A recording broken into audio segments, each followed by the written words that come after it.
Hey, what's up, y'all? If you're new here, my name is John Hart. I'm a musician and recording artist. If this lighting is off, then you can blame it on the sun. It's currently Monday morning. I'm sitting in the truck because it's still pretty cold outside, just writing and planning and thinking and scripting for some upcoming videos and kind of thinking about what I want to get done this week. This is a video that I've been excited to make and also kind of hesitant. It's also the topic that got me thinking about doing these vlog style videos in the first place, and that is why an aspiring artist, specifically a musical artist, would leave somewhere like Nashville in pursuit of making it happen. If you're watching this, thank you for being here. I hope that you're doing well, and let's get into it. Love me sweetly when I'm not easy, but you don't have to stay. When I'm up, shut you down and leave in towner. Oh, will you love me anyway? Oh, will you love me anyway? Oh, will you love me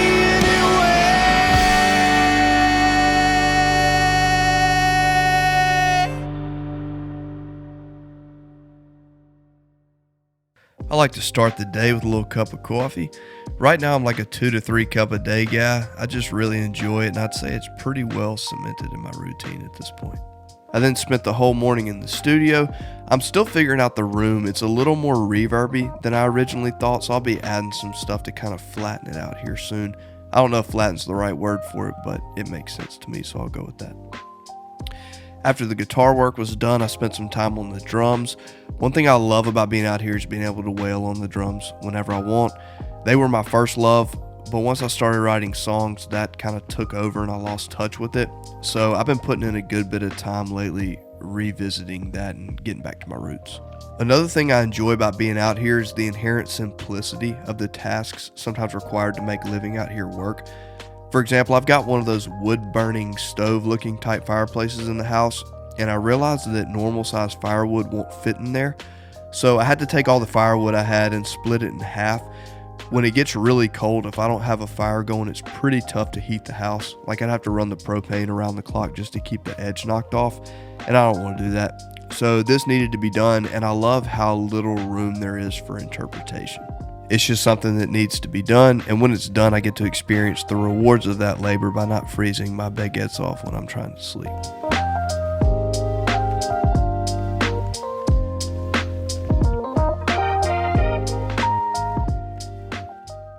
Okay, so this is the part of the video that I said I was excited about making, but also kind of hesitant, and that's talking through why I left Nashville.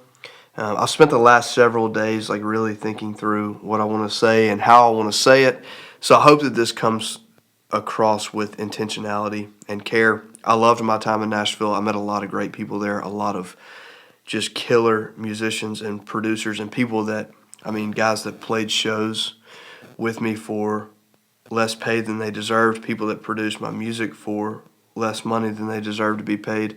So I'm really, really thankful for that, and that's not lost on me.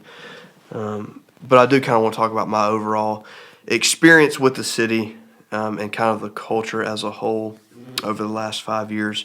So I'm just going to go through kind of the low-hanging fruit stuff really quick, like the stuff that I guess would be kind of obvious, or you'd hear it and be like, oh, that makes sense. So I'm going to do that quick, because if I don't, this video is going to be an hour and a half long, and nobody has time for that. So, number one, the traffic.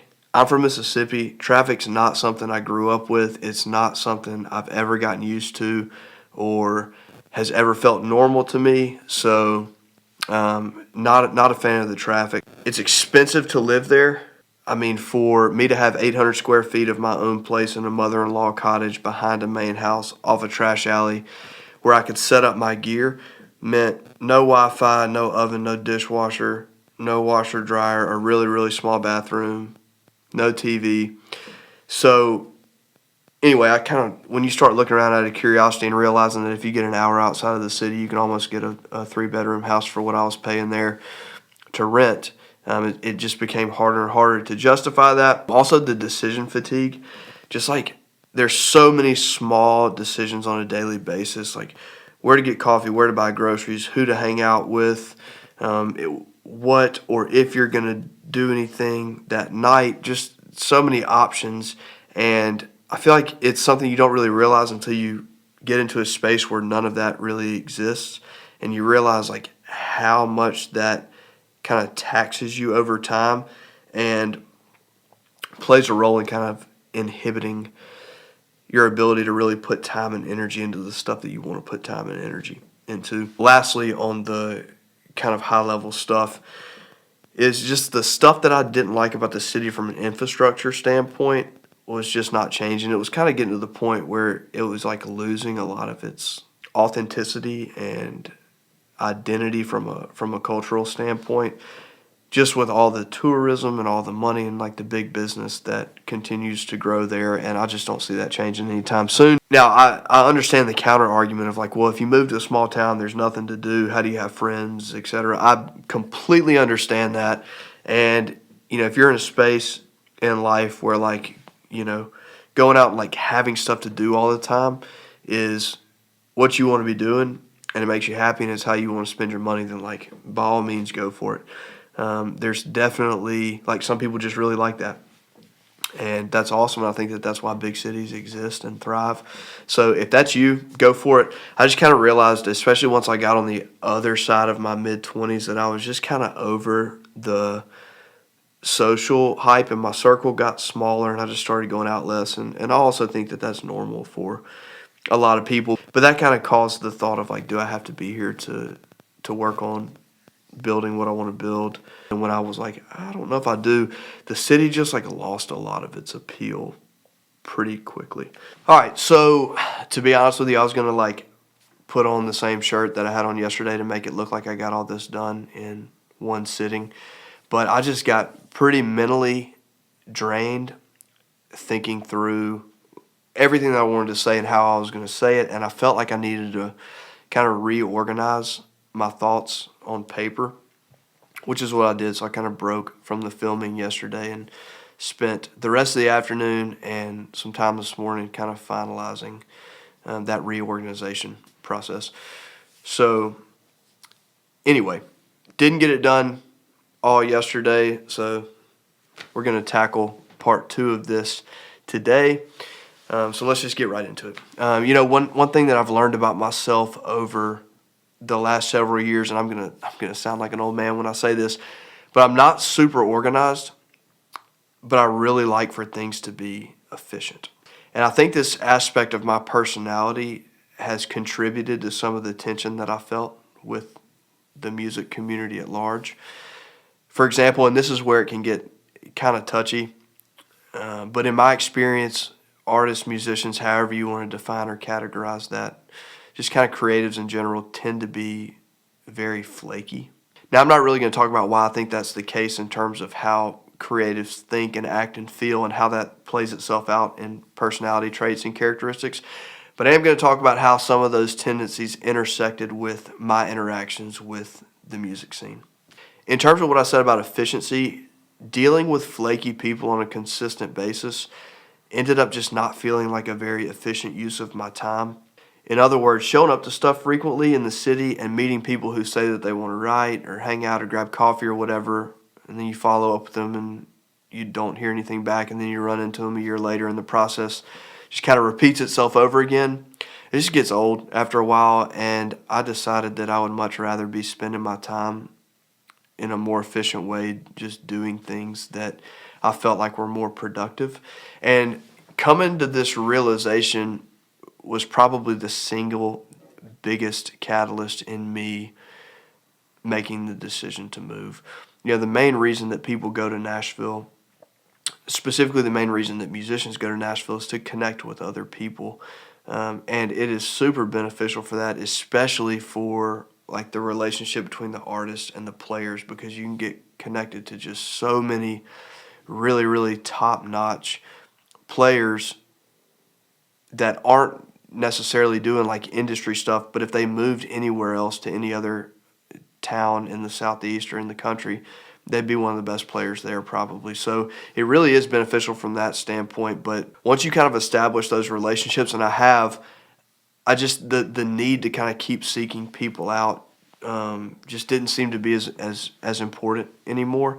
And once I kind of decided that, the decision pretty much made itself. Now, in terms of me and my personality and why I've had difficulty with this, I've come to a few conclusions, and I want to share them for a couple of reasons. Number one, whether people know it or not, they crave authenticity. And I think one of the reasons that there's so much tension in the world today is because nobody knows who or what to believe, and they just want somebody to be honest with them for the sake of being honest. And number two, when you do something long enough and you don't feel like it's clicking, it causes you to question whether you should be doing it at all. And I think that that's a valid consideration, and it's something that I've definitely had to think through a lot over the last couple years. So hopefully if you're in a similar situation of trying to figure out if and where you belong, this can shed some light on that, or at least give you some things to think about as you're trying to figure that out. All right, so conclusion number one, I have really, really great friends. And when I say great friends, I mean like the best friends anybody could ask for. I will brag on them any day. I am so thankful for them, and it's been such a blessing in my life to have them shape me as a man. And, two things that stand out to me about them is that all of them are men of their word. If they say something, they mean it, and they intend to follow through with it. And number two, they don't do that false flattery thing, like where you tell somebody something that you don't really mean to make them feel better and also elevate yourself in the process, which doesn't do anybody any good in the long run. And the depth and richness of these relationships in my life and the ways that they've impacted me just makes it really hard for me to engage in kind of the BS of the stereotypical Nashville networking game. All right, so conclusion number two, and this is going to take a little bit of explaining, and that's the inherent narcissism that's required to release what you create to the world, and the level to which that can really be on full display when it comes to musicians and artists. Now, let me preface what I'm about to say with this. I am in no way saying that I'm an exception to this. Having these tendencies is nothing new for me. In fact, one time in high school, I was being a punk, and I'm not even going to say probably being a punk because the likelihood of that being true is so overwhelming that I'm just going to state it as an absolute. But I got into an argument with my dad about something, and he yelled up the stairs that I was a narcissist, and I started laughing because I didn't know what it meant. But the point being is that that was a long time ago. Like, this is nothing new for me. When you create something and put it out into the world, effectively what you're saying is, I've made this and it's good enough to be worthy of your attention. Or in other words, look at me and what I've done. And at its core, I don't think that this is a bad thing. I mean, I think that by design, we are made to create. Now, tied up in this is also the universal truth that in human nature and the actions and the ideas and the concepts that follow that there's inherent good and inherent bad, and thus the capacity for both. Now, I believe that we have a responsibility to keep the bad aspects in check and to let the good ones flourish, because if we don't, it's very easy for that to turn into something undesirable. Where I think that the good becomes the undesirable is when the craving for recognition becomes greater than the craving of creating stuff that's an extension of your truest self. And I want to make a distinction here between the craving of recognition and the craving for success. I think at its core, craving success is a good thing, because what tends to follow that is, or let me say it this way, success tends to follow an awareness of your gifts or things that you're good at, matched with being diligent in your work. Craving of recognition, however, is like when everything's focused on the self. Kind of what I mean by that is that you want people to look at you either instead of what you create or as a result of what you create, and that can come with a host of undesirable characteristics. So how this played out for me in Nashville, number one, this idea sometimes that artists are the gatekeepers for all things prolific and prophetic. Tied up in this idea of the narcissism of creation can be the idea that music is the most important thing we have. So for the artist or the musician who subscribes to that belief, what would follow is that the most important thing that one could do to contribute to the world would be to make music. And I don't believe that. I think that relationships are the most important thing we have, and music, just like sports or hunting or fishing or exercise or take your pick of any mutual shared interest, is just a conduit for facilitating connecting with other people. And even if somewhat subconscious, I think that difference in ideology made it hard to connect with people in the music scene sometimes. Number two, there's a very over-the-shoulder mentality. Like, when you're talking to somebody in a room full of people and they're kind of like scanning the room over your shoulder to see who else they could or should be talking to. That's definitely a thing in Nashville, depending on kind of where you are and who you're hanging out with. And I don't have time for that. All right, number three, a lot of empty pleasantries. And this kind of goes back to what I was saying about the false flattery and the kind of flaky tendencies, where it's like there seems to be this vernacular sometimes in the music world's vocabulary where it's just like, or their verbiage at least, to where you just kind of say these things that you don't really mean, almost as bait to see kind of who picks up on it so that you can mutually just gas each other up.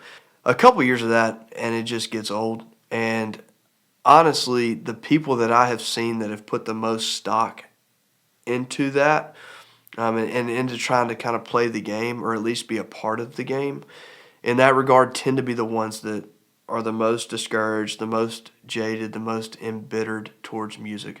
And people that have known me for a while would tell you that I've said before that music is kind of like the one thing in my life I feel like I haven't corrupted. Like, I've messed up relationships and jobs and all that stuff, but music has remained pretty pure for me. And I made a commitment to myself a long time ago that I would do whatever it takes to protect that.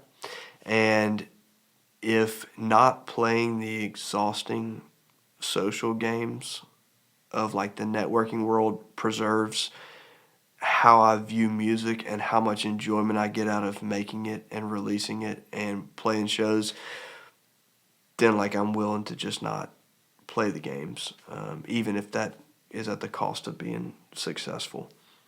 All right, number four, and this is the last point that I'm going to land the plane. It's been said that people are often products of their environments. And so there's two things I want to highlight here. One, there are many different types of people in the world, which means that it would stand to reason that there are many different environments and types of environments in the world. Number two, often doesn't mean always. Nashville tends to be a very curated city in terms of the music that's made there and comes out of there. And I don't like using the word gate kept because it has implications, or at least connotations, of like the victim, woe is me, nobody understands me mentality, and I just don't believe in subscribing to that. But there is an element of truth to that in the sense that genre is kind of king in Nashville, and if you don't make music that falls within the certain confines of these genres, then people don't really know what to do with you, and they don't really want to know what to do with you, and that's fine. The point being is that Nashville is just one environment. And this is where I hope to provide some encouragement if you're in a place where you feel like people don't understand you or the way that you approach things. Don't let that make you quit. If you are approaching things with integrity and being true to yourself, then trust that and keep going. For me, not fitting into the culture of the Music City environment didn't mean that I should just quit making music. For me, and maybe for you, it just meant that it was time to reconsider my current environment and explore the possibility of something new. And for you, that might be where you work, where you live, who you hang out with, etc. All right, glad to have gotten that off my chest. If you've made it this far, I sincerely thank you for watching and listening. Regardless of where you live, what stage of life you're in, what you do for work, I hope that you found some value and encouragement in what I talked about in the video. The intent of this was not to bash Nashville. I loved my time there. I made some of my closest friends there. And who knows, maybe I'll be back at some point, maybe not. But I needed some fresh air and some space. And so far, I'm loving it. If you hadn't talked to God today, talk to Him. It won't hurt, I promise. If you liked the video, your support in the form of a like or a comment or a subscription, or if you feel inclined, all three, would be greatly appreciated. Sharing the video with people if you liked it would also be greatly appreciated. I've been inside a lot this week working on stuff, so speaking of fresh air, I'm about to go ride some horses, and I will see y'all in the next one.